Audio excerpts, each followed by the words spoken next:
जय माँ काली, भारत माता की जय। भारतवासियों, असम के हमारे मुख्यमंत्री हिमता बिस्व शर्मा जी ने कहा है कि कोई जिहादी अगर मंदिर के आसपास भी दिखे, अगर मंदिर के कोई गंद फैलाने की कोशिश करे तो उसको देखते ही गोली मार दो। शूट एंड शाइट का ऑर्डर थुबरी नामक जगह असम के अंदर 8 तारीख की बात है। जिहादियों ने गाय का सिर काट के, हमारी गौ माता का सिर काट के हनुमान मंदिर के आगे फेंक दिया था। तो ये जिहादी कभी नहीं रुकने वाले, और ये भारत के इतिहास में इतना बड़ा, देखते ही गोली मार दो। ये आज तक भारत के इतिहास में जब से आज़ाद हुआ है कभी नहीं हुआ। ये अब योगी जी के बाद भयंकर फैसले हेमंत जी लेते जा रहे हैं, हिमता जी लेते जा रहे हैं। मैं बिल्कुल उनके फैसले के सहमत हूँ, और मैं आपको कह रहा हूँ, ये जो फैसले हेमंत जी ने आज लिया है, अगर 29 में आपने मोदी सरकार को वापस ले आए, 29 में वापस फिर से जिता दिया, तो ये फैसले हर राज्य में आपको देखने को मिलेंगे। हर जिहादी के ऊपर गोली चलनी शुरू हो जाएगी। मैं आपको बता रहा हूँ, ये ज़्यादा दिन नहीं रुकने वाला, क्योंकि ये जिहादी नहीं मानने वाले, जिहादी मानसिकता है। तो योगी जी के बाद ये बहुत बड़ा, इस फैसले से मैं तो बहुत खुश हूँ, और मैं दाद देता हूँ हिमता जी की बहादुरी का। लेकिन इसके पीछे वो अपने दम पे ऐसे नहीं किया होगा, वो मोदी जी से ज़रूर राय ली गई। मोदी जी ने बोला अब ये बच के नहीं है, इनको निपटाओ दूसरे तरीके से।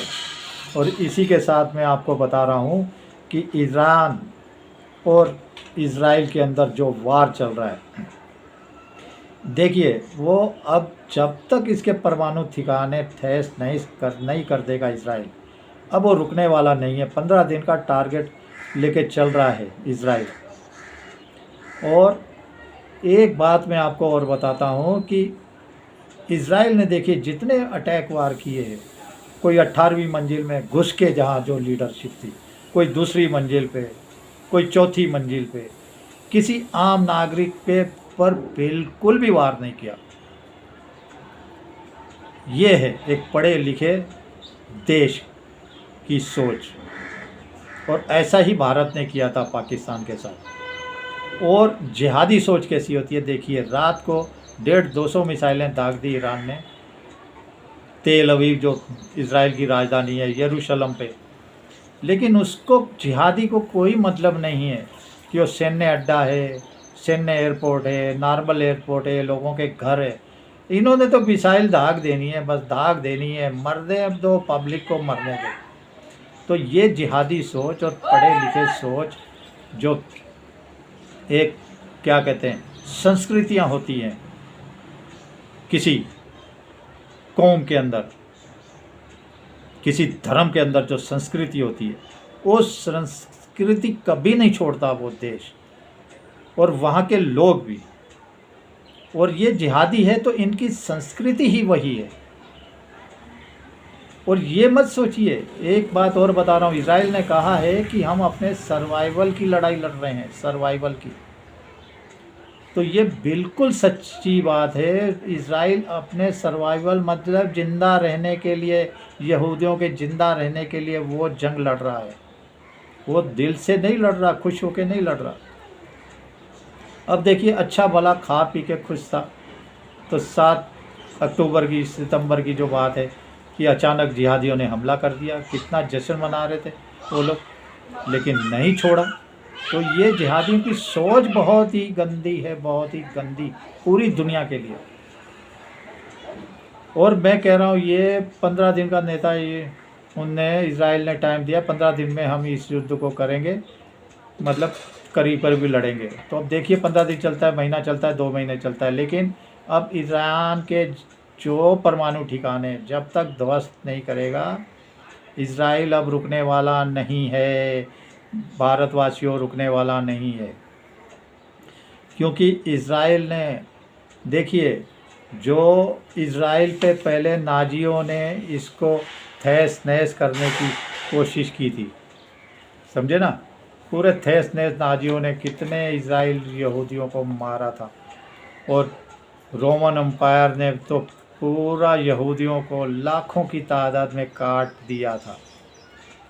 तो इज़राइल कभी भूलते नहीं, तो वो फिर भी ज़िंदा रहने की कोशिश करते हैं, शांति से जीना चाहते हैं, तरक्की पे करें, हम कमाएं खाएं। लेकिन ये जिहादी, उसके आसपास सारे जिहादी देश हैं, सोचिए, 6-6, 7-7 देश एक साथ उसके मिल पे हमला कर देते हैं, तो वो क्या करेगा। हालांकि वो नहीं लड़ना चाहता तो फिर भी उसे लड़ना पड़ता है। तो ये बहुत बड़ी एक बात है, बहुत बड़ी सोच है। अब ये जिहादी क्या है, आप ये मत सोचिए कि हिंदू है हम इसके लिए काफिर हैं इसलिए मारना है, इज़राइल है वो इसके लिए काफिर है उसको मारना है, क्रिश्चियन उसके लिए काफिर हैं उनको क्रिश्चियनों को मार देना, ख़त्म कर देना। ये सब ढोंग है, ये सब नौटंकी है। ये जितना मतलब दूसरी धर्म के लोगों को मारते हैं उससे ज़्यादा लाखों की तादाद में अपने धर्म वालों को ही मार देते हैं। ये अपने धर्म के लोगों के भी नहीं होते सगे, ये उनको भी लाखों की करोड़ों की तादाद में काटते रहते हैं, आपस में काट के मर के इधर उधर ये ख़त्म होते रहते हैं। लेकिन सोच है ना, हमारी सनातन संस्कृति की कैसी सोच है, खाओ पियो मस्त रहो, तरक्की करो, देश और देश का नाम रोशन करो। और इनकी कैसी सोच है, कोई देश वेश का नाम रोशन करने की ज़रूरत नहीं है, जिहाद में नाम रोशन करो, जिहाद में। और 72 हूरों के पास जाओ, जिहाद करते करते 72 हूरे, बस ये है सोच। ना इनको खाने से मतलब, ना इनको पीने से मतलब, ना इनको तरक्की से मतलब। इन जिहादियों की शुरू से 14 सालों से, 1400 सालों से एक ही सोच है, जिहाद जिहाद। एक दिन जिहाद करते करते ये खुद ही जिहादी हो जाएंगे। देखो सबके सब 72 हूरों के पास चले जाएंगे। क्योंकि ऐसे जो धर्म है ना, ज़्यादा टाइम तक सर्वाइवल नहीं करते, ज़्यादा दिन तक धरती पर कायम नहीं रह पाते। और मज़े की बात हो, ईरान से जो आसपास के मुस्लिम देश से, सऊदी जैसे, वो भी दिन रात डरते रहते हैं कि परमाणु बम इसके पास आ गया तो ये कल को हमें भी मार डालेगा। क्योंकि ये जंग कोई मतलब यहूदियों को मारने की नहीं है या काफिरों को मारने की नहीं है, ये जंग है कि सबसे बड़ा जिहादी बनने की। मैं जो 57 देश हैं उसका सबसे बड़ा जिहादी मैं बन जाऊं। ईरान, उधर तुर्की, मैं सारे जिहादियों को मार दूं और सबसे बड़ा जिहादी तुर्की अर्दोगन मैं बच जाऊं। उधर पाकिस्तान पाव पाव के एटम बम लेके कि मेरे पास एटम बम है, पाव पाव के, पूरे मुसलमानों मुझे तुम सबसे बड़ा जिहादी मान लो, मैं तुम्हारा आका हूँ, मैं तुम्हारा बाप हूँ, मैं तुम्हारा दादा हूँ। तो ये इनकी सोच है। ये सारे मुल्क कितने मतलब है, इनकी सबकी सोच यही है कि सबसे बड़ा जिहादी कौन, सबसे बड़ा जिहादी कौन।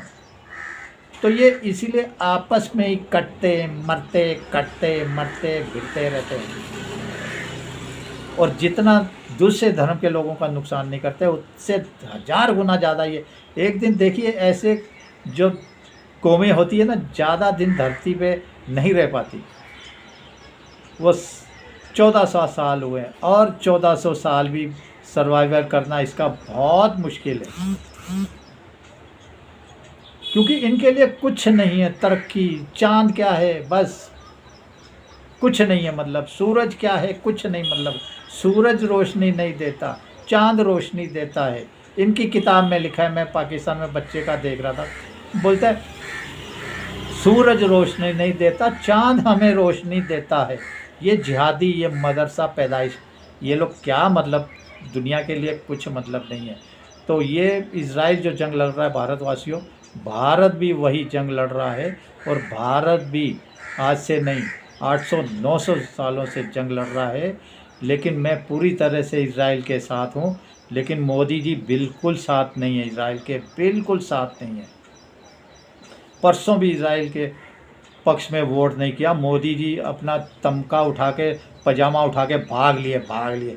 मैं इजराइल के पक्ष में वोट नहीं करूँगा। इतना बड़ा डरपोक है मोदी जी। आंखों में आंखें जो बोलते हैं ना, मैंने 10 सालों में नहीं देखा इनको आंखों में आंखें वाली बात करते हुए।